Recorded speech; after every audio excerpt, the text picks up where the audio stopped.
Hello বন্ধুরা, কেমন আছো?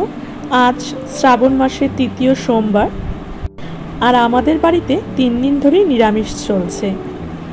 কিন্তু এখানকার ওয়েদার খুব খারাপ, সারা দিন ধরে বৃষ্টি আর বৃষ্টি। বাড়িতে জানো তো একটাও কিন্তু সবজি ছিল না, কিন্তু যখন মাছ খাবো না সবজির জন্য তিতাস পাখির মতন বাইরে দাঁড়িয়েছিলাম। তারপর অবশেষে এলো এক সবজিওয়ালা। একটু বেশি দাম নিলেও তার থেকেই সব নিয়ে নিলাম, কারণ এই বৃষ্টিতে পরে যদি আর কোনো সবজিওয়ালা না আসে। আমি কি বানাতে চলছি বলো তো?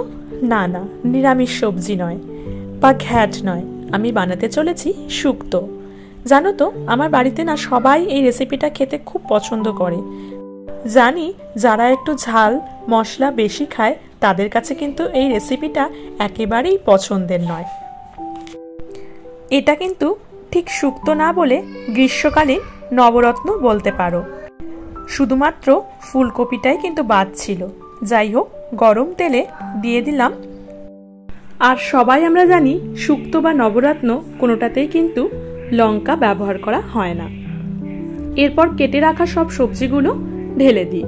আমি একটা থালার মধ্যে কি কি সবজি ব্যবহার করেছি সেটা দেখানোর জন্য অল্প সংখ্যক কেটে দেখিয়েছিলাম। তার থেকেও অনেক বেশি কিন্তু সবজি কাটা হয়। যেহেতু নিরামিষ খাবো, সবজিটা একটু বেশিই লাগবে। এবার তোমাদের বলি আমি কি কি দিয়েছিলাম কুয়াশ, কাঁচা পেঁপে, গাজর, পটল, ঝিঙ্গা, ডাঁটা, সাজিনা আর আলু, আর সামান্য পরিমাণ করলা। করলা তোমরা দিতেও পারো, নাও দিতে পারো, কিন্তু একটু দিলে ভালো লাগে। আর একটা সবজি আমি দিতে ভুলে যাই, পরে কেটে অ্যাড করি, তোমরা সেটা দেখতে পারবে। এখন দিয়ে দিলাম পরিমাণ মতো লবণ।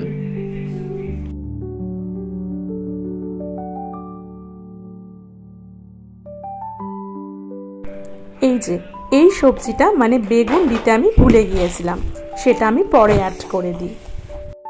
আর যেহেতু বেগুন খুব তাড়াতাড়ি মজে যায়, তাই পরে দিলেও কোনো অসুবিধা হয়নি। এরপর দিয়ে দিই আদা গ্রেট করে।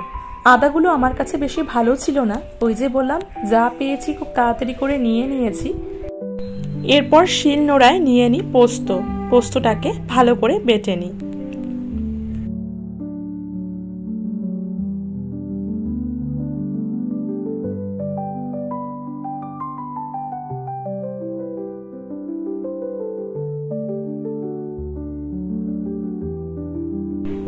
তারপর বেটে রাখা পোস্তকে অর্ধেক সিদ্ধ হয়ে যাওয়া সবজিগুলোর মধ্যে ঢেলে দিই।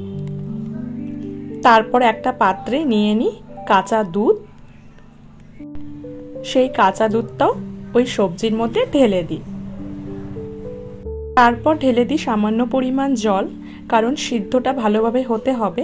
যেহেতু পেঁপে রয়েছে, পেঁপে সিদ্ধ হতে একটু টাইম লাগে। তারপর ভেজে রাখা ডালের বড়িগুলো দিয়ে দিই।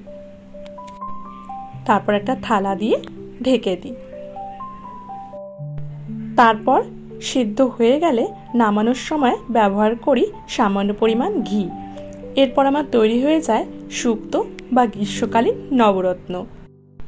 যারা জানো তারা অবশ্যই জানো যে শুক্তোতে হলুদ ব্যবহার করতে হয় না, সেজন্য কিন্তু দেখতে এমন হয়েছে। কেমন লাগলো অবশ্যই জানাবে।